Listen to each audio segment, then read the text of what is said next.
We spend our entire existence under the delusion that we are the architects of a fragile monument, and that if we ever stop holding the stones in place, the entire structure will collapse into ruin. We wake up in the morning and immediately begin the work of construction. We tighten our jaw, we brace our shoulders, and we mentally grip the roles we play, the stories we tell, and the goals we pursue. We treat our identity as a house of cards that requires constant, vigilant pressure to keep upright. We believe, with a certainty that borders on the religious, that we are the ones doing our lives stat. We are the ones breathing, the ones thinking, the ones managing the complexities of our relationships and our responsibilities. We do not realize that this incessant act of holding is not the foundation of our life, but the very mechanism that obscures it. The anatomy of the clench is subtle, but it is pervasive. It is not just a metaphorical state of mind, it is a physical reality that has become our default mode of operation. When we walk down the street, we are often unconsciously holding the muscles of our neck, keeping our gaze fixed on a narrow horizon, and tightening the center of our belly as if bracing for an impact that never comes. We hold our breath in moments of uncertainty, and we hold our posture in moments of social interaction. This physical bracing is the echo of a mental state. We are perpetually preparing for a threat that does not exist, guarding a territory that has no boundaries, and holding on to a self that is, in truth, an ever-changing process rather than a static object. We are exhausted not by the weight of the world, but by the weight of our own hands gripping the world. Why do we do this? Why are we so terrified of the act of release? It is because we have been conditioned to equate control with safety. We have been taught that if we do not hold the reins, the chariot of our life will run off the cliff. We look at the nature of our own mind and see the chaotic tumble of desires, fears, and memories, and we conclude that the only thing keeping us from madness is the rigid, unyielding grip of the ego. We treat our identity as a possession, something that must be guarded and maintained with extreme diligence.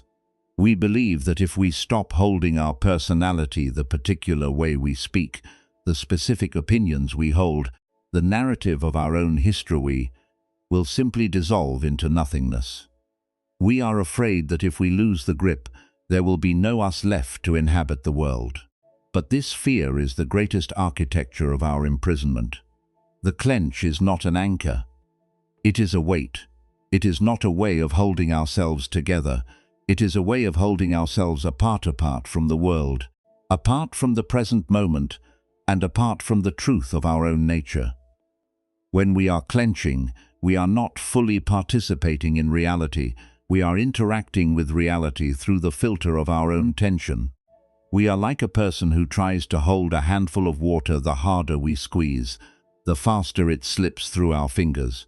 The harder we hold on to the idea of who we are, the more we lose the essence of what we are. We have mistaken the tension of the ego for the solidity of the self, and this error is the source of all our psychic fatigue. Consider the energy that goes into the maintenance of this architecture. It is an astronomical amount of power, diverted from the natural flow of life to serve the preservation of a facade. Every time we worry about how we are being perceived, we are clenching. Every time we rehash a past mistake to ensure we don't repeat it, we are clenching. Every time we hold back our true thoughts to preserve a reputation, we are clenching. We are essentially living in a state of high alert, muscular contraction. Is it any wonder that we feel so drained at the end of the day? We are not tired because we have lived. We are tired because we have been holding. We have been sustaining a performance that requires our total, unwavering participation, and the audience is none other than ourselves. The myth of the solid self is the keystone of this entire structure. We believe that we are a coherent, unchanging entity that persists through time. We look back at our childhood and see the same I that exists today, and we assume that this I is a solid, enduring thing that we must protect. But if we actually look into the nature of this I, What do we find? We find a collection of memories, a cluster of reactions, and a sequence of thoughts that change from moment to moment. We are more like a flame than a stone. A flame has a shape, it has a character, and it has an effect on the world, but it is not a solid object. It is a process, a continuous release of energy. When we try to grasp the flame, we only find the heat. When we try to hold on to the eye, we only find the tension of the clutching. The architecture of unholding begins with the radical realization that we do not need to hold ourselves together. We are held. We are held by the gravity of the earth, by the rhythm of our own biological systems, and by the fundamental unfolding intelligence of the present moment. We are not the masters of our own heartbeats, nor are we the architects of our own neural activity. Why should we assume that we are the ones who must hold our identity in place? This realization brings with it a terrifying but beautiful freedom.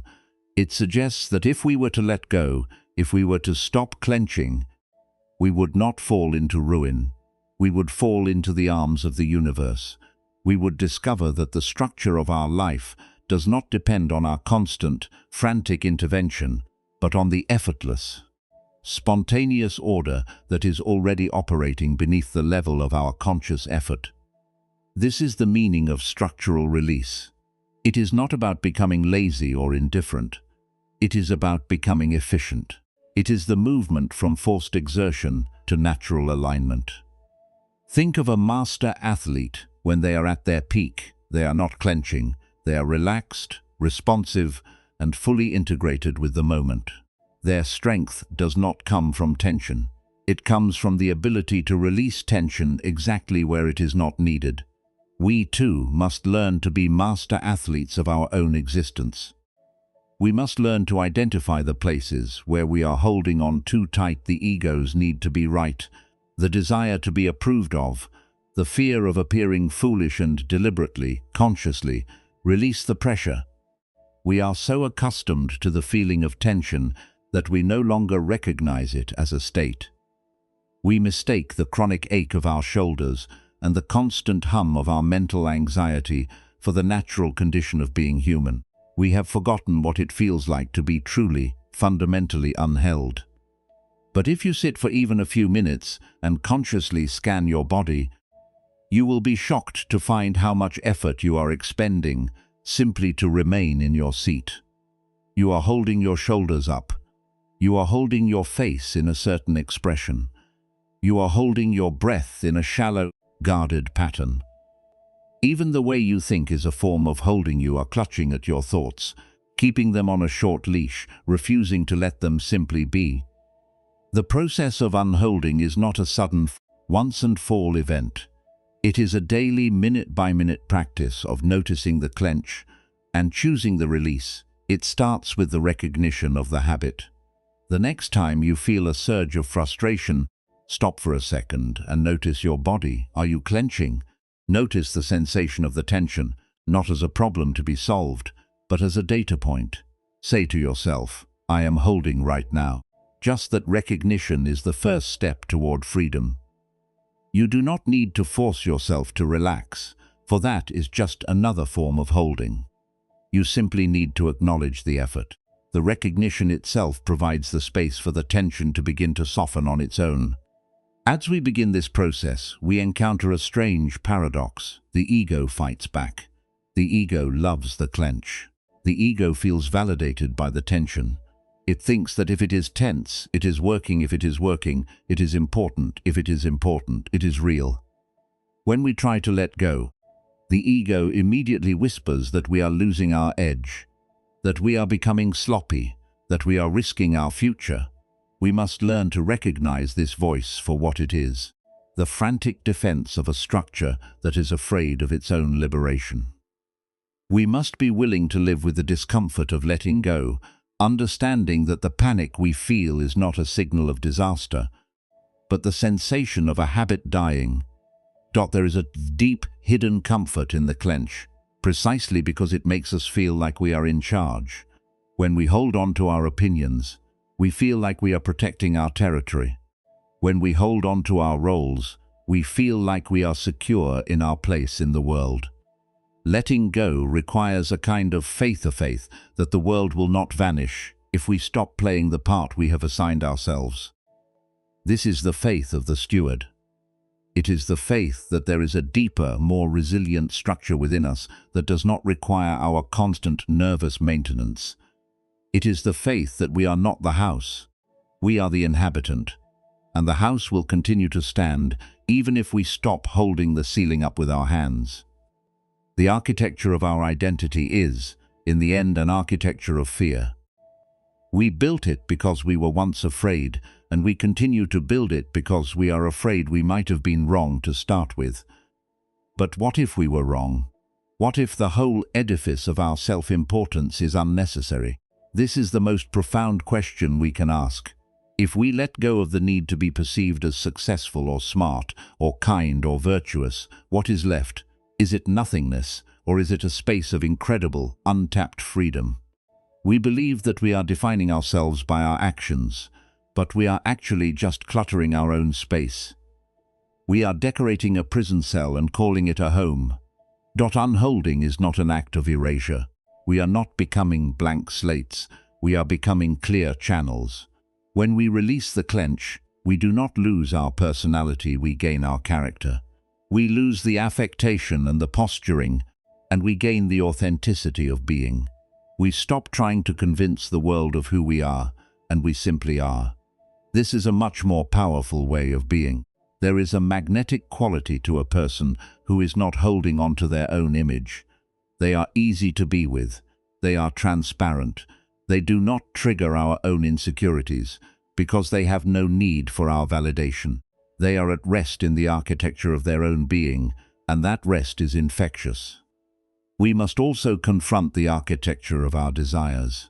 We spend so much time holding on to our goals, grasping at them as if our happiness depends entirely on their realization. We clench around our future, our plans, our ambitions. We treat the future as a trophy to be won, and we hold on to that trophy so tight that our knuckles have turned white. But the future is not a destination, it is a direction. When we hold on to it, we stop moving because we are too busy gripping the phantom of what we want. Unholding means working toward our goals with total commitment, but releasing the outcome. It means doing the work without being held by the hunger for the result. It is the ultimate expression of trust in the process of life. Consider the architecture of our relationships. How much of our interpersonal difficulty is caused by the clench? We hold on to our judgments of others. We hold on to our grievances. We hold on to our expectations of how they should behave. We are constantly trying to mold the people in our lives to fit the structure we have built in our minds. When they refuse to fit, we clench harder. We try to control. We try to persuade. We try to punish. We are trying to build an architecture of interaction that is rigid and predictable. But people are not stones, they are rivers. We cannot build a house on a river. We must learn to interact with them with a soft, open hand, allowing them the freedom to change, to be different, and to be themselves. This is the only way to build a relationship that actually lasts. The physical act of unholding is the most effective entry point for this work. Spend time each day intentionally relaxing the physical architecture of your body. Let your tongue fall away from the roof of your mouth. Soften the space between your eyebrows. Let your shoulders drop away from your ears. As you do this, notice the mental shift that occurs. You will find that as the body releases its grip, the mind inevitably follows. You are training the nervous system to associate relaxation not with weakness, but with strength. You are demonstrating to your own brain that you are safe, that you are enough, and that you do not need to brace against the world to exist within it. We must also be willing to examine the architecture of our control. We hold on to the reins of our life because we are afraid of the chaos. We think that chaos is the enemy, but chaos is the engine of creativity. It is the unpredictability of life that makes it worth living. When we hold on too tight, we starve our own potential. We make our lives small, predictable, and grey. We must be willing to let the chaos in. We must be willing to let the unpredicted happen. We must be willing to step into the mess and find our way without the map we have carefully curated. This is where the magic lives, in the gaps between the bricks, in the cracks of the architecture, where the light finally gets in. As we continue this path of unholding, we begin to realize that the structure of the self is not a wall, it is a membrane. It is a living, breathing boundary that interacts with the world, taking in what is useful and letting go of what is not. When we are holding, we are isolated. When we are unholding, we are connected. We are part of the vast, intricate web of existence, and we no longer feel the need to stand apart, to be superior, or to be separate. We are just one thread in the tapestry, and we finally understand that the thread is just as important as the design. This is the end of the first stage of our exploration, the recognition of the clench. We have mapped the architecture of our own confinement, and we have seen the cost of our own holding. We are now prepared to move deeper into the specific sites of our egoic grip and into the practices that will finally dismantle the structure we have spent our lives building. We are ready to stop being the architects of our own tension and start being the inhabitants of our own freedom. We are ready to let the house fall so that we can finally walk under the open sky. What does it mean to inhabit the unheld space? It means to live with a constant, quiet awareness that we are the creators of our own experience, but not the possessors of it. It means to hold our lives with a light touch, like a bird in the hand too tight, and we crush it, too loose and it flies away. It is the mastery of the middle path. It is the ability to have purpose without attachment, to have love without ownership, and to have a self without being identified with a story. It is the final, ultimate liberation. So let us begin this work in earnest. Let us look at our lives, not as a series of demands that must be managed, but as a field of experience that can be inhabited. Let us stop treating our identity as a project and start treating it as a presence. Let us release the stones one by one and see what happens. We have nothing to lose but the tension, and we have the entire universe to gain. We are the architects of the unholding, and our work is the work of liberation. And as we continue to soften, we find that the structure of our life doesn't fall, it changes. It becomes more resilient, more flexible, and more beautiful than we ever could have imagined. We are building something better than a fortress, we are building a life. As we descend from the initial awareness of our chronic tension, we must confront the mechanics of the grip itself. We have acknowledged that we are holding now. We must map the specific regions where this holding has become institutionalized. Our identity is not a monolith. It is a sprawling, fragmented complex of internal structures, each with its own history and its own defensive utility. To dismantle this, we must act as structural auditors, moving through the halls of our inner world with a dispassionate eye, noting which parts of the architecture were built to serve a purpose that has long since expired. We often carry around rooms filled with the debris of forgotten fears, rooms we continue to light, heat, and defend, simply because we have forgotten how to stop. Consider the role of expectation in the architecture of our suffering. We build elaborate, intricate blueprints of how our lives ought to unfold, a series of future projections that we treat as if they were blueprints for a house currently under construction. We hold on to these blueprints with a white-knuckled intensity, convinced that if the reality of our days departs from the lines we have drawn, the entire foundation will crumble. This is the ultimate clench, the belief that reality must conform to our mental anticipation. When reality inevitably surprises us, we do not adapt, we double down, tightening our grip on the original, flawed design. We expend more energy trying to force the brick and mortar of life into the shape of our expectation than we would ever need to build a new life entirely. Unholding, in this context, is the radical act of incinerating the blueprint and allowing the house to grow according to the needs of the land.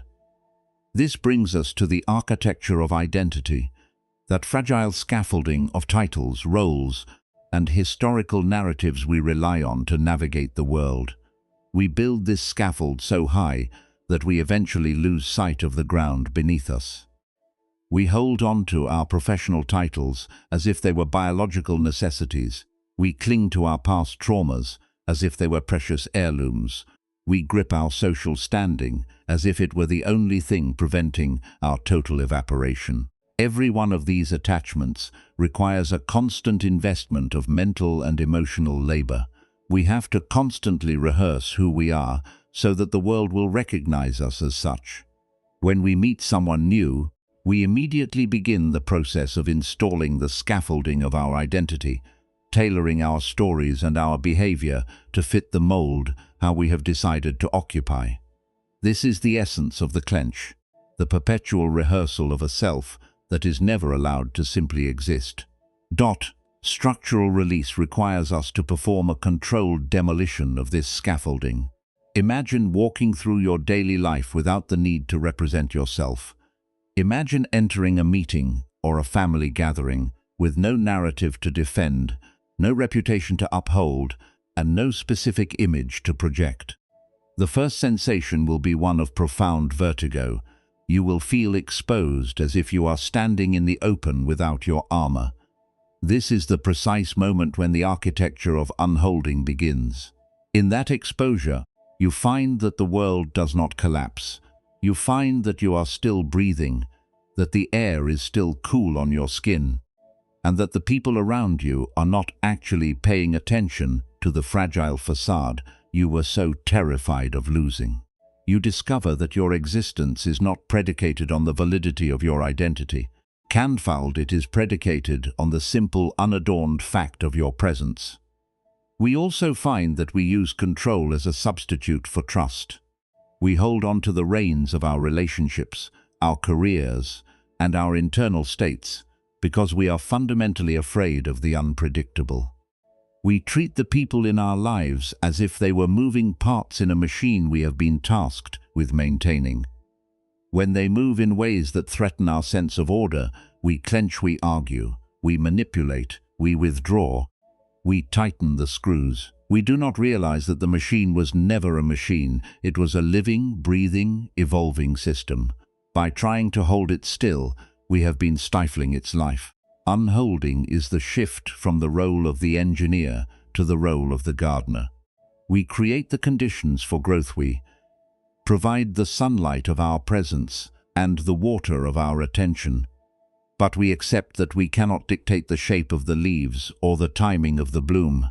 The practice of descending into softness is the primary technique for structural auditing. We must systematically scan the body for the sites of our defensive posture. Often, we carry the weight of our professional responsibilities in the tightness of our trapezius muscles. We carry the burden of our perfectionism in the clenching of our jaw. We carry the fear of being seen as vulnerable in the rigidity of our solar plexus. When we find these sites, we do not force them to release. That is just another form of clenching, the clenching of the doer. Instead, we place our attention there with the curiosity of a witness. We breathe into the tightness and observe the story attached to it. What are we protecting? What would happen if we let this specific muscle relax? As we allow the physical structure to soften, the mental architecture begins to sag.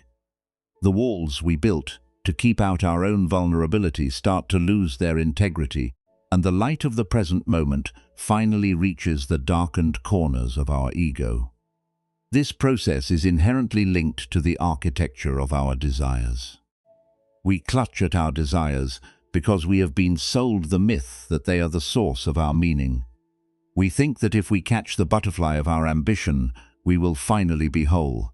So we build a cage, we hold the door open, we wait, and we clench. We hold the cage so tightly that we cannot even enjoy the beauty of the butterfly when it finally lands. Worse, we become so obsessed with the cage that we forget the open meadow that surrounds us.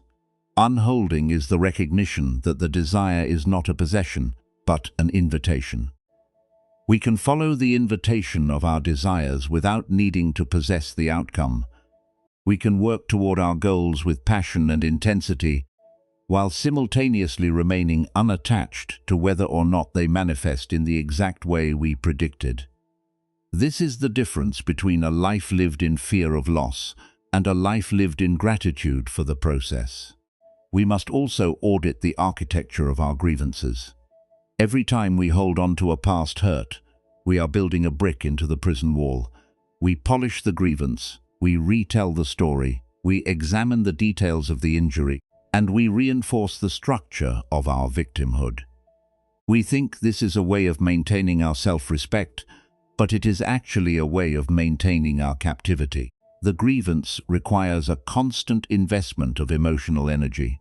We have to keep the memory alive, keep the resentment burning, and keep the narrative of "I was wronged" at the forefront of our consciousness. Every time we let a grievance go, we are not just forgiving someone else, we are dismantling a section of our own prison. We are reclaiming the energy that was tied up in the resentment and returning it to the living present. There is a profound, quiet strength that emerges when we stop clutching. We often fear that if we are not tight, we will be weak. We imagine that our strength is synonymous with our resistance to change. But real strength is the ability to adapt, to bend, and to flow. Think of the willow tree compared to the iron rod. In a storm, the iron rod resists until it snaps, but the willow bends with the gale and emerges unscathed. Our identity is our iron rod. By unholding, we are becoming the willow. We are not sacrificing our substance. We are sacrificing our brittleness. We are becoming permeable to the reality of the world, which allows us to be moved by it without being broken by it. This is a much more durable, resilient form of strength. As we move deeper into this structural release, we may find that our relationships change in unexpected ways. When we stop clutching at others, when we stop needing them to play a certain role to sustain our identity, they are finally free to be themselves. This creates a vacuum, and into that vacuum flows a new level of honesty. People who were once guarded around us begin to let their own guard down. We find that we are attracting a different quality of interaction. We are no longer performing a mutual reinforcement of each other's scaffolds. We are encountering each other as open, unheld beings. This is the secret of deep intimacy. It only happens in the space where we have stopped trying to hold ourselves together. We must also be aware of the architecture of control that we project onto the world around us. We often feel a desperate need to manage the external environmento, make sure our workspace is perfect, to make sure our social life is organized, to make sure our future is mapped out. This is a way of creating a container for our own anxiety. When we realize that we cannot hold the world still, we feel a loss of control, which we interpret as a failure. But unholding teaches us that our need for control is an attempt to stay within the boundaries of our own known reality. By relinquishing this control, we are essentially stepping off the cliff of our own assumptions. We are opting to exist in the mystery rather than the model. This is where the practice becomes truly radical. How much of your life is built on the fear of being seen as unprofessional, unsuccessful, or inadequate? These are all structural components of the ego's house. What happens if you stop trying to be these things? What happens if you just show up, do your work, love your people, and admit your confusion? The world will not come to an end. In fact, you will likely find that you are finally, for the first time, actually doing the work and loving the people, rather than just performing the act of working and loving. The performance is the clench. The authentic act is the unholding. We must address the fear of drifting. Many people are terrified that if they stop holding on to their goals, they will stop moving altogether. They believe that they are the engine of their own existence, and if they take their foot off the gas, the car will stop. But there is a difference between ambition born of insecurity and passion born of purpose. Insecurity must be held. It requires constant fueling to keep the flame of "I am enough" burning. Purpose, however, is self-sustaining. It doesn't need to be clutched. It pulls us forward naturally. When we unhold the insecurity, we don't stop moving, we just stop moving in a state of desperation. We begin to move with the ease of the current. We find that we are being pulled toward our highest expression by a force that is far more reliable than our own egoic striving. Consider the architecture of our intellectual certainty. We hold on to our beliefs as if they were the structural pillars of our existence.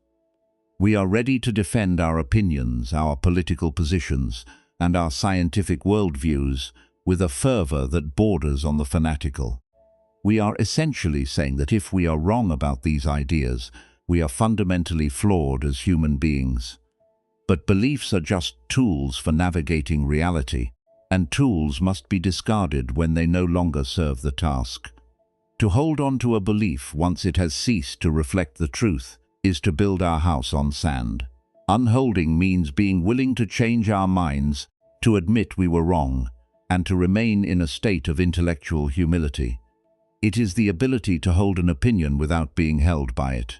As we audit these internal sites, we must also look at the physical sites of our history.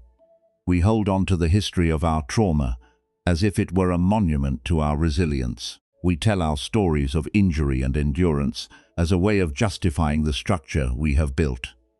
But even here, the clench is an obstruction. To heal is to stop holding the injury. It is not about forgetting what happened, but about letting go of the identity we built around what happened. It is the difference between having a scar, which is a sign of healing, and having a wound, which is a sign of an active, held injury. We must move from the wound-based identity to the scar-based wisdom. We must stop using our past to build the prison of our future. This structural audit is the most honest work we can ever do. It requires us to look at ourselves in the mirror and ask, why am I doing this?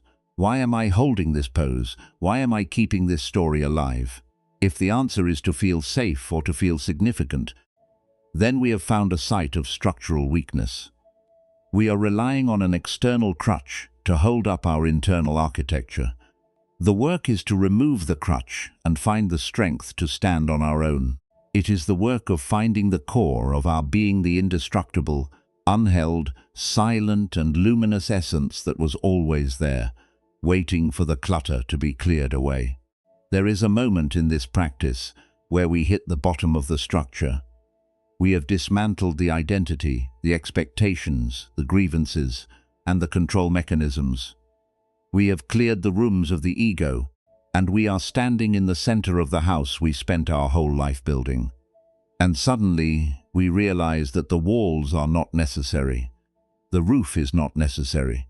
The house itself is not necessary. We are standing under the open sky, and for the first time, we feel the true scale of our own being.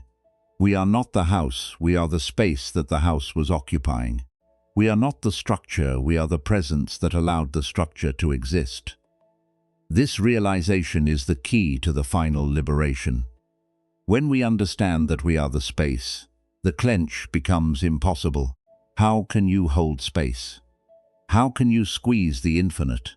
You realize that the effort of holding was an attempt to make the infinite small, to make it contained, to make it predictable. You were trying to turn a galaxy into a goldfish bowl. Once you see this, the struggle stops. The architectural project is abandoned, and you begin the life of the inhabitant.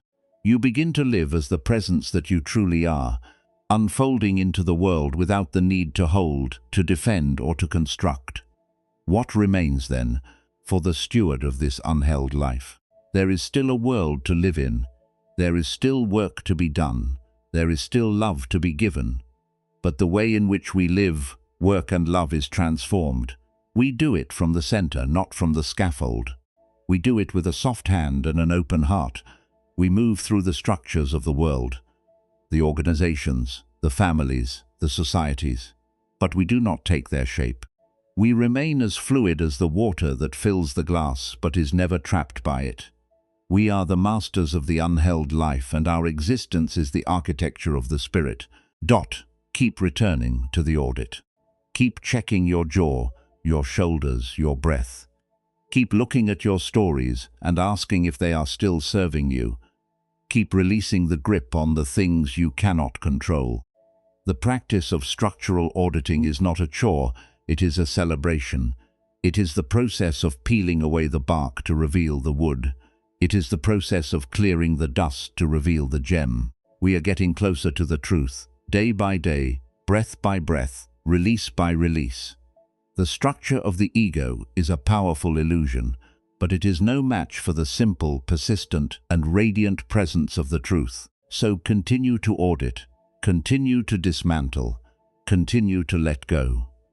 You are doing the work that very few are brave enough to undertake. You are questioning the very foundations of your own existence. This is the path of the hero. This is the path of the sage. This is the path of the steward of the unheld life. Keep going. The space you are creating is the space where the light enters, and that light is the only thing that ever really matters. You are doing fine. You are doing more than fine. You are finally becoming real. The house you were building was a beautiful, intricate prison, but you have outgrown it. You are ready for the open air. You are ready for the vastness of the sky. You are ready to live without the scaffold. The audit is the way forward, and every release is a step into a white, more expansive freedom. Keep going, and never, never stop softening. The architecture of your being is being rewritten, not by you, but by the natural, effortless flow of life itself. Trust that flow, and trust the process of your own release. We are in this together, and the way home is open, unheld, and waiting for you to walk through it. Keep going. We have audited the structural failings of our egoic house, and we have begun the necessary work of dismantling the scaffolding of the self. We are now standing at the threshold of a profound transition, the transition from the act of letting go to the state of being unheld. This is not merely a technical adjustment of the mind. It is a fundamental shift in our relationship to the entire architecture of our existence. To move further, we must now turn our attention to the architecture of expectation, which is perhaps the most resilient and cunning support system the ego ever constructed. We have spent our lives acting as the frantic project managers of a future that has yet to occur, holding on to our mental blueprints with the desperate conviction that our happiness depends entirely on the accuracy of our projections. When we hold on to expectation, we are essentially building a cage made of what if and should be.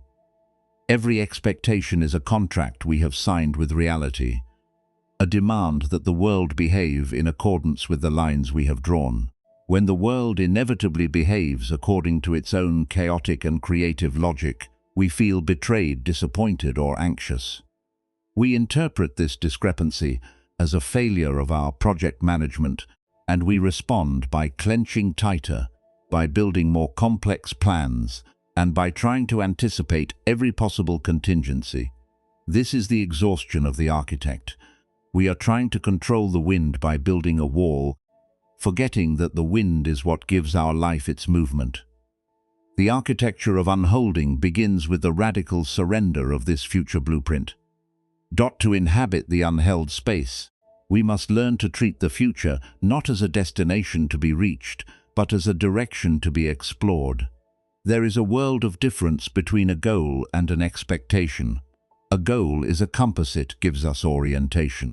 An expectation is a map, it dictates the specific turn-by-turn path we must follow, and it refuses to acknowledge the existence of detours, roadblocks, or new, uncharted landscapes.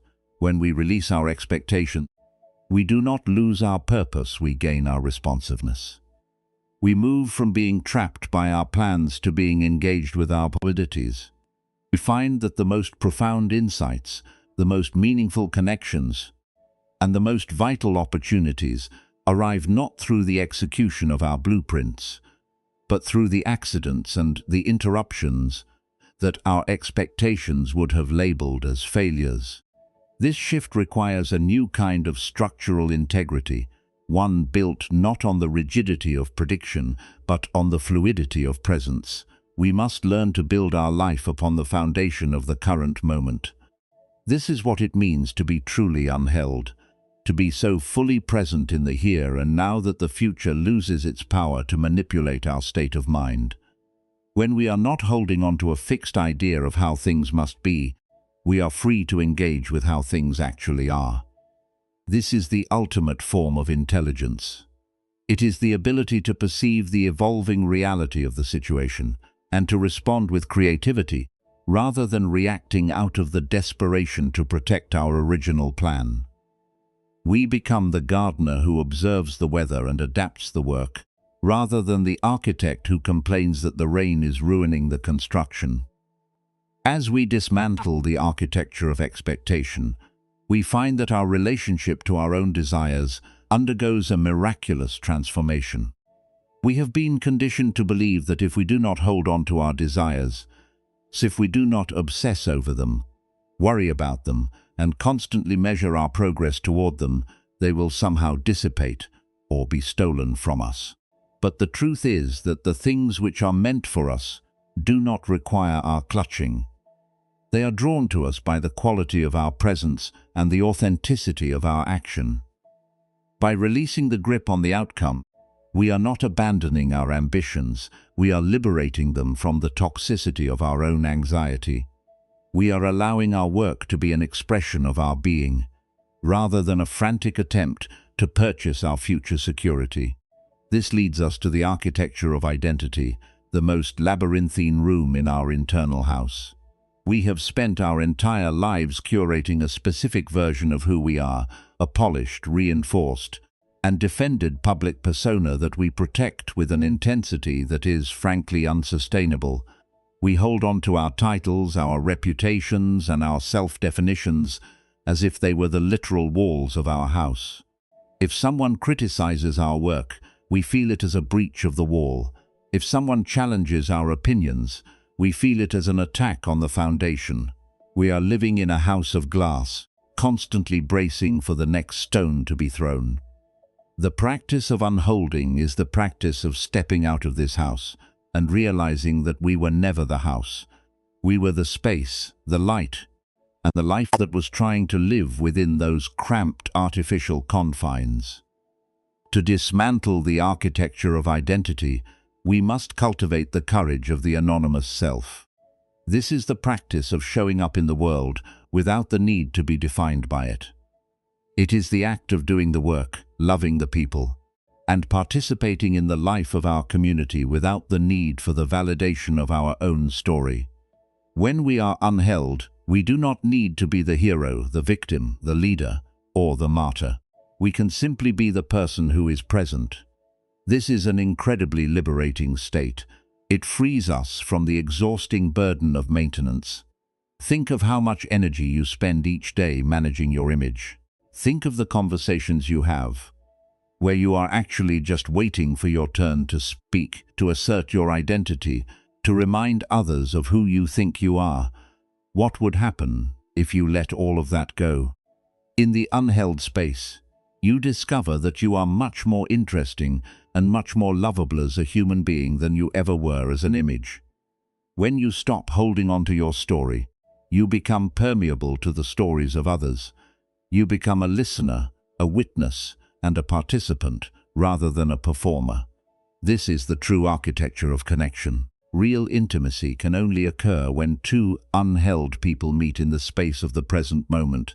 Anything else is just a collision of two egos, each trying to manipulate the other to reinforce their own fragile walls. To be unheld is to offer the other person the most precious gift you can provide, the space to be themselves, because you have finally given yourself the space to be yourself. We must also audit the architecture of control, which we have mistaken for the architecture of power. We believe that if we have power over our environment, our relationships, and our own emotions, we have mastered our lives. But this is the power of the jailer, not the steward. The jailer is just as much a prisoner as the inmate, because he must constantly watch, constantly patrol, and constantly hold the keys. The steward, by contrast, exercises the power of influence, the power of nurturing, and the power of presence. The steward doesn't control, the steward facilitates. And to facilitate, the steward must be unheld, because only an unheld hand is capable of true service. Only a hand that is not clutching its own power is capable of giving it away to empower others. As we move through this demolition, we will encounter the deepest, most persistent structures, our core beliefs about who we are and what we are capable of. These are the load-bearing pillars of our architecture. They are the thoughts we have thought so many times. They have become the ceiling of our reality. I am not enough. I am not safe. I am alone. I must always be perfect. These are the instructions we have given to the internal architect, and he has spent our whole life building the rooms to match them. Unholding these pillars feels like the ultimate risk. We are terrified that if we remove these beliefs, the ceiling will fall, and we will be crushed by our own emptiness. But the work of the steward is to recognize that these pillars were built to support a false structure. They were built for a house of ego that never actually protected us. When we remove them, we don't fall into an abyss, we rise into the open. We find that the empty space we feared is actually the space of unlimited possibility. We find that we are not defined by our limitations, but by the fact that we were able to conceive of them. We are the ones who built the pillars. We are the ones who can remove them. We are not the victim of our beliefs, we are the architect of our own awareness, and we have the power to renovate our own existence at any time. The process of unholding is fundamentally a process of returning to the source. We are peeling away the layers of our own construction until we reach the core of the unconditioned awareness. This core is not something we have to create, it is something we must allow to be revealed. It is the part of us that existed before the first expectation was formed, before the first title was assigned, and before the first grievance was nurtured. It is the part of us that is untouched by the success or failure of our architectural project. It is the witness. It is the presence. It is the I that is not a story but a fact. When we reside in this core, we find that our life takes on a different texture. It becomes less like a series of problems to be solved and more like a series of moments to be inhabited. We still have responsibilities. We still have challenges. We still have work to do, but we do it with the ease of a master who is no longer attached to the result. We work because it is the way we express our nature, not because we are trying to earn our place in the world. We give because it is our nature to give, not because we are trying to fill the void of our own insufficiency. We live because it is the only thing to do, and we live it with the joy of someone who has finally stopped holding their breath. This is the state of the unheld steward. We are still in the world, but we are no longer defined by the structures of the world. We are moving through the rooms of our own lives, appreciating the architecture, keeping it clean, making sure it serves its purpose, but never, ever forgetting that we are the owners of the house, and we are free to leave, to renovate, or to live outside whenever we choose. We have mastered the art of structural release, and in doing so, we have discovered the only architecture that is permanent, the architecture of our own awakened presence. We must continue to practice the daily moment-by-moment audit of our attachments. Every time you feel that familiar clench in your chest, in your throat, or in the back of your mind, stop and ask yourself what is being held. Is it an expectation? Is it a title? Is it a fear? Is it a desire for control? Identify the structure, acknowledge its existence, and then, with the gentle but firm resolve of the steward, let it go. You don't have to be perfect, you just have to be aware. The awareness is the key. The awareness is the light that makes the architecture visible. Once it is visible, it is already on its way to being dismantled. There is a great, quiet and joyous adventure ahead. It is the adventure of the unheld life. It is the life of the person who has realized that they are not the house.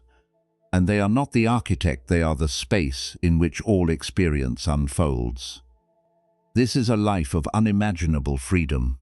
It is a life where the unexpected is welcomed as a teacher, where the challenge is accepted as a gift, and where the presence of the self is enough to meet any demand.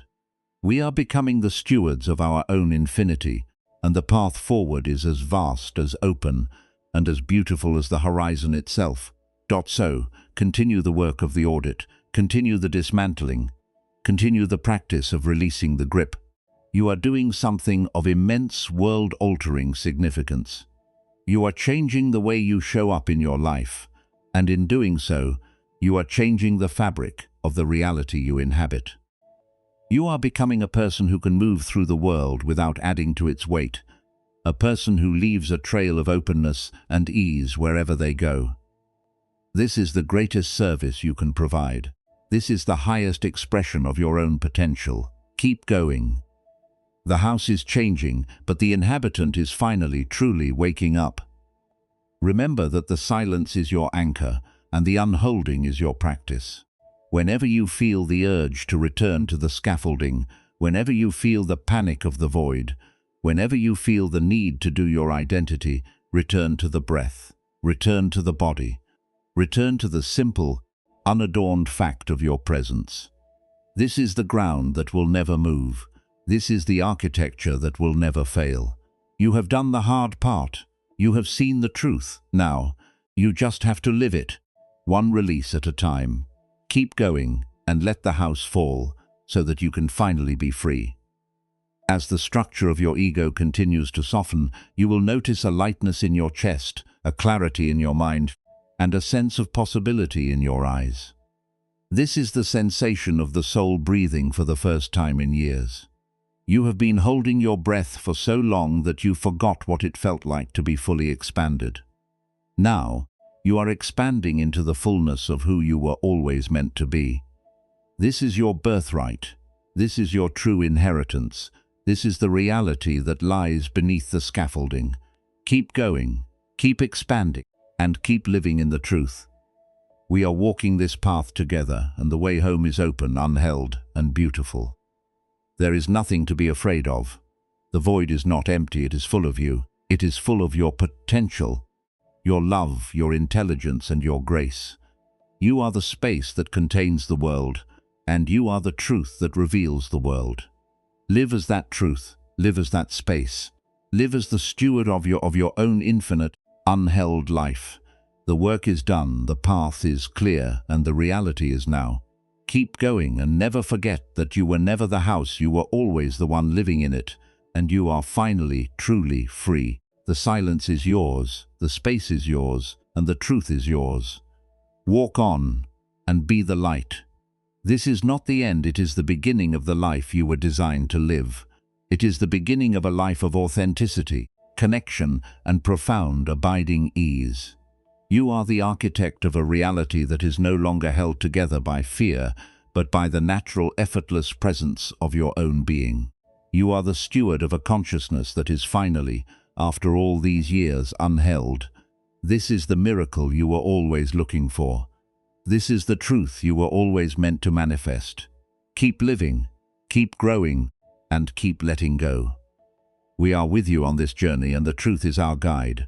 Walk on and live in the glory of the unheld. The architecture is dissolving, the scaffold is falling, and the person you thought you had to be is fading away like a dream at dawn. What is emerging in its place is something far more resilient, far more capable, and far more beautiful. It is you, unheld, awake, and finally, truly home. May you live in this space for all your days. May you be the embodiment of this freedom. May you be the steward of the light that you have finally reclaimed. The work is done, the truth is here, and you are the truth. Keep going, keep living, and keep shining. The silence, the space, and the light are yours forever. Walk on and be the truth. We have reached the stage where the structural audit of our egoic house is no longer a theoretical exercise, but a rigorous daily discipline. To transition from the act of dismantling the architecture to the mastery of the unheld life, We must now become the trainers of our own mental landscape. This training is not about achieving a permanent state of bliss, nor is it about suppressing the functions of the mind. It is about reclaiming the sovereignty of our awareness so that the mind becomes a tool we utilize rather than a prison we inhabit. This practice is the bridge between the sudden, brilliant flashes of insight we have experienced and the steady, enduring reality of an awakened existence. It is the work of the steward who has seen that the house was never necessary and has now committed to living in the open air. The first essential training in this discipline is the practice of conscious tension mapping. Throughout your day, you will find yourself in various states of involuntary contraction. You will feel the snap of defensiveness when someone corrects you, the clench of anxiety when you look at your schedule, or the rigidity of perfectionism when you face a challenging task. Your training is to become a master of the micro-moment. Instead of allowing these contractions to become your default, practice tagging them the instant they arise. When you feel that familiar tightening in the chest or the narrowing of your perspective, pause and label it internally. This is tension. Do not fight it, do not judge it, and do not try to force it to leave. Simply label it. This simple act of identification serves to distance your awareness from the contraction. You are no longer the one who is tense. You are the one who is observing the tension. By consistently labeling the clench, you effectively weaken its ability to define your state of being. Following this, we must engage in the discipline of the physical anchor. The mind is a master of abstraction, always pulling you into the past or the future to keep the structure of the ego alive. The body, however, is tethered to the eternal present. Your training is to make the body your primary residence. Whenever you feel the architecture of your identity attempting to reconstruct itself, whenever you feel the impulse to defend your reputation, rehearse a conversation, or obsess over a future outcome, drop your attention into the physical sensation of your existence. Feel the soles of your feet against the floor. Feel the temperature of the air on your skin. Feel the rhythmic, effortless expansion and contraction of your lungs. This is not a distraction from your work. It is the foundation of your work. By grounding your awareness in the body, you are denying the ego the mental fuel it needs to keep the clench alive. You are showing your nervous system that you are safe in the now, and that the self you are protecting does not need to be held in a state of high alert. The third pillar of our training is the practice of radical inquiry, which involves auditing the content of our internal narratives. Every time you find yourself caught in a loop of worry or judgment, interrogate the structure of that thought. Ask yourself, is this thought necessary for my survival in this moment?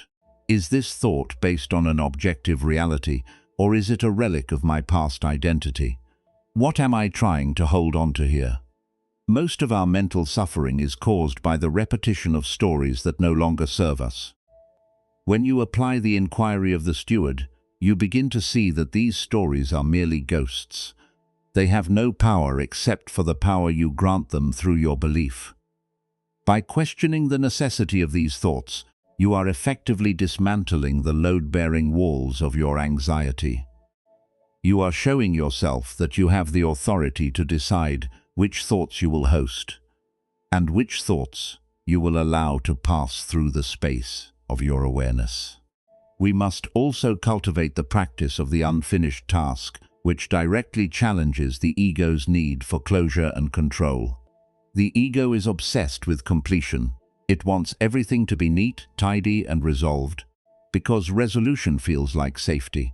But life is an unfinished process. Practice leaving things incomplete. Leave an email in your draft folder for a few hours. Leave a small chore for the next day. Practice the art of sitting with the discomfort of an unresolved state. This is an incredibly powerful way to train the mind to let go of the need to control the outcome. It teaches you that the world will not end if everything isn't perfectly managed. It invites you to live with the grace of the unheld, trusting that the intelligence of the present moment is more than capable of handling the tasks that have not yet been finished. Furthermore, we must commit to the discipline of the quiet observer.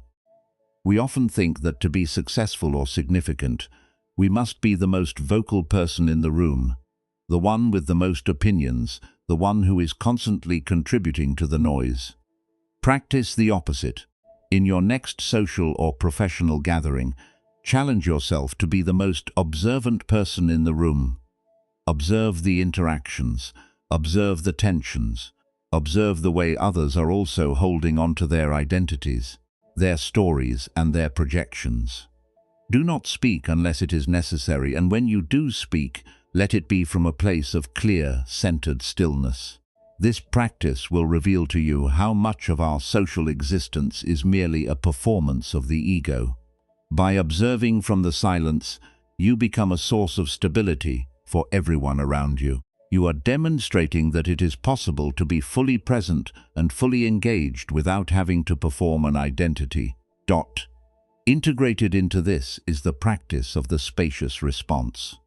We are conditioned to react to stimuli with lightning speed. A comment is made, and we immediately fire back a response to defend or impress. Practice the discipline of the 3-second pause.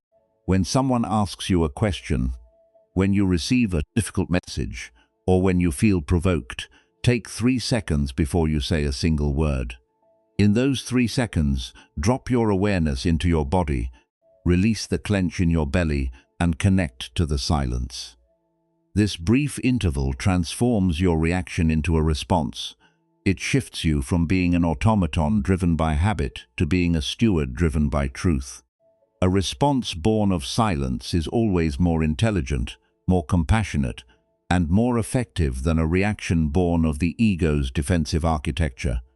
We must also establish the practice of daily dissolution. At the end of every day, as you prepare to rest, engage in the conscious release of the identity you wore throughout the day. Visualize yourself taking off your professional title, your family role, your social status, and your historical narrative as if they were articles of clothing. Hang them up, let them go. Recognize that these roles were necessary to interact with the world, but they are not you. As you settle into your bed, feel the weight of your body being supported by the earth, not by your own effort. Allow yourself to slip into the void of the night without the need to plan, to defend, or to manage. This is a profound rehearsal for the ultimate unholding. It teaches the mind that it is possible to exist without the armor of the identity. Another essential training is the practice of non-attachment to success and failure. We have been trained to view success as the ultimate reinforcement of our identity and failure as the ultimate threat to it. We must learn to observe both with the same calm equanimity. When you achieve something, celebrate it, but acknowledge it as a transient occurrence in the field of your life. When you fail at something, learn from it, but acknowledge it as a transient occurrence as well. Neither success nor failure defines the core of who you are. The steward of the unheld life understands that the true measure of our existence is not what we achieve, but the quality of the presence we bring to whatever we are doing. This release of the outcome frees you to be more daring, more creative, and more authentic, because you are no longer risking your identity on the result of your actions. We must also practice the discipline of radical honesty with ourselves. This is the hardest work, because the ego is an expert at deceiving us about its own motives. Every day, look at your actions and ask yourself, was I doing this to be helpful, or was I doing this to be seen? Was I speaking to communicate, or was I speaking to be validated? Was I holding on, or was I letting go? The more honest you are, the faster the structure of your ego will dissolve. You cannot dismantle what you are not willing to see. By consistently turning the light of your awareness onto your own unconscious patterns, you are stripping the ego of its power. You are becoming a master of your own house, and you are doing so by refusing to let anything hide in the shadows. Finally, we must integrate the practice of the expanded view. At the end of every week, take a moment to look at your life from a vantage point of 10 years or 20 years. Ask yourself what will matter then. Will it matter that you missed that deadline? Will it matter that you were misunderstood in that meeting? Will it matter that you didn't have the perfect identity? By constantly expanding your temporal horizon, you are putting your daily struggles into their proper perspective. You are seeing that most of what you are holding on to is, in the grand scale of your life, completely irrelevant. This perspective is the ultimate antidote to the clench. It brings a sense of proportion, a sense of humor, and a sense of deep, abiding ease to the human condition. This training is not a destination, it is a way of living. It is the work of being a steward of the space, the light, and the silence. It is the work of being a person who can move through the world without being shaped by it. It is the work of finding the strength to be soft, the intelligence to be simple, and the courage to be unheld. And as you commit to this discipline, you will find that the noise of the world does not disappear, but it no longer has the power to define you. You will find that you are becoming a person who can hold the world with a light touch, who can witness the chaos without being moved, and who can live in the reality of the present with a joy that is as vast as the infinite itself. You are the master of this path. You are the architect of your own liberation. You have the tools, you have the understanding, and you have the commitment. Now you only need to live it. Walk into your day with the intention of being present. Walk into your challenges with the intention of being soft. Walk into your relationships with the intention of being unheld. You are doing more than just training your mind, you are awakening your being. You are becoming the truth you were always meant to manifest, and the world is waiting for the radiance of that truth. Keep going. The path is not easy, but it is the only path that leads to true freedom. Every practice is a victory, and every moment of presence is a confirmation that you are on the right track. Trust the silence, trust the void, and trust the process of your own unfolding. We are with you on this journey, and we celebrate the courage you have shown in questioning the foundations of your own existence. You are doing something of immense, world-altering significance, and the fruit of your labor will be a life of profound, abiding, and radiant peace. Remember that the silence is your anchor, and the unholding is your practice. Whenever you feel the urge to return to the scaffolding, whenever you feel the panic of the void, whenever you feel the need to do your identity, return to the breath. Return to the body. Return to the simple, unadorned fact of your presence. This is the ground that will never move. This is the architecture that will never fail. You have done the hard part. You have seen the truth. Now, you just have to live it, one release at a time. Keep going and let the house fall so that you can finally be free. As you continue this practice, notice how the self you are protecting starts to feel smaller, less important, and less real. This is the sign that the training is working. You are outgrowing the prison. You are stepping into a life that is larger than your stories, larger than your roles, and larger than your fears. You are stepping into the infinite. This is your birthright. This is your inheritance. This is the reality that lies beneath the scaffolding. Keep going, keep expanding, and keep living in the truth. We are walking this path together, and the way home is open, unheld, and beautiful. There is nothing to be afraid of. The void is not empty, it is full of you. It is full of your potential, your love, your intelligence, and your grace. You are the space that contains the world, and you are the truth that reveals the world. Live as that truth, live as that space. Live as the steward of your own infinite, unheld life. The work is done, the path is clear, and the reality is now. Keep going, and never forget that you were never the house. You were always the one living in it. And you are finally, truly free. The silence is yours, the space is yours, and the truth is yours. Walk on and be the light. This is the end of the training, but it is the beginning of the life you were designed to live. It is the beginning of a life of authenticity, connection, and profound, abiding ease. You are the architect of a reality that is no longer held together by fear, but by the natural, effortless presence of your own being. You are the steward of a consciousness that is finally, after all these years, unheld. This is the miracle you were always looking for. This is the truth you were always meant to manifest. Keep living, keep growing, and keep letting go. We are with you on this journey, and the truth is our guide. Walk on and live in the glory of the unheld. The architecture is dissolving, the scaffold is falling, and the person you thought you had to be is fading away like a dream at dawn. What is emerging in its place is something far more resilient, far more capable, and far more beautiful. It is you, unheld, awake, and finally, truly, home. May you live in this space for all your days. May you be the embodiment of this freedom. May you be the steward of the light that you have finally reclaimed. The work is done, the truth is here, and you are the truth. Keep going, keep living, and keep shining. The silence, the space, and the light are yours forever. Walk on and be the truth. We have walked the long path from the initial recognition of the clench to the rigorous training of the unheld life. We have seen that the architecture of our identity was never a permanent fortress, but a temporary and ultimately unnecessary construction. We have dismantled the scaffolding of expectation, the labyrinth of our narrative, and the rigid pillars of our core beliefs. We have stood in the open space that remains, and we have discovered that what we feared was a void is actually the boundless, luminous reality of our own presence.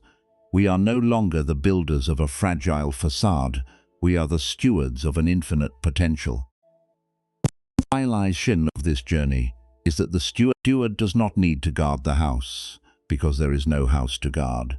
We are the space that holds all things, and that space is never threatened, never diminished, and never changed by the events that unfold within it. This is the ultimate freedom, the ability to live fully, to feel deeply, to work hard, and to love without reservation, all while knowing that your core identity is not tethered to any of it. You are the sky, and the storms of your life are just phenomena passing through. They cannot leave a mark, they cannot tear the fabric of your being, and they certainly cannot define the vastness you truly are. As you step forward into your days, you will find that the world continues to present you with invitations to clench. You will face conflicts, setbacks, and uncertainties that will trigger the old patterns of bracing and control. But you are different now. You have the tools of the steward. You know how to scan your body for the tension, how to question the validity of your stories, and how to return to the simple, unadorned truth of your presence. You have developed a new instinct, the instinct to soften. Every time you catch yourself holding on, you have the grace to let go. Every time you feel the urge to perform your identity, you have the courage to just be. This is a life of constant renewal, a life of perpetual beginning. There is a profound beauty in this unheld state. It is a beauty that does not need to be validated by the world, for it exists in the quiet confidence of a heart that is no longer at war with reality. You will find that your interactions become more authentic, your work becomes more intuitive, and your quiet moments become more expansive. You have stopped trying to prove your existence, and in doing so, you have finally allowed yourself to live. You have reclaimed the energy that was once wasted on the maintenance of a false self, and you are now using that energy to live with a quality of presence that is truly transformative. You have transitioned from the architect of your own tension to the steward of your own light. You are now the one who holds the space for others, not by controlling them, but by simply existing in your own unheld truth. Your life is no longer a monument to who you were. It is an expression of who you are becoming in every moment. You are the master of your own perspective, the curator of your own awareness. and the keeper of the silence that underpins all of creation. This is a responsibility of the highest order, but it is also a source of the deepest joy. You have learned that to let go of the world is not to lose it, but to truly and fully experience it. As we conclude this exploration, remember that the unheld life is not a fixed destination you arrive at, but a continuous way of unfolding. It is a practice that deepens with every breath, a commitment that is renewed with every conscious choice. The architecture of the ego will always try to reassert itself, for it is a survival mechanism that has been honed over lifetimes. But now you have the awareness to see it, the wisdom to understand it, and the power to dismantle it. You are no longer the victim of your own habits. You are the guardian of your own liberation. The space you inhabit is vast. The light you carry is eternal, and the reality you live in is exactly what you have been seeking all along. The journey we have taken is, in truth, the only journey that matters. It is the journey from the periphery to the center, from the image to the essence, and from the hold to the release. We have done the work, we have cleared the path, and we have opened the gates. The rest of your life is your own to write in the ink of presence, unburdened by the heavy, invisible chains of the architecture you once thought was you. You have been waiting for this moment of absolute unencumbered freedom, and it has been waiting for you, hidden behind the very walls you have finally let fall. As you look out into the vast, open horizon of your life, knowing that you are finally free to walk in any direction without the need for a map or a fortress, what is the first thing you will choose to create when you no longer have to build to feel safe?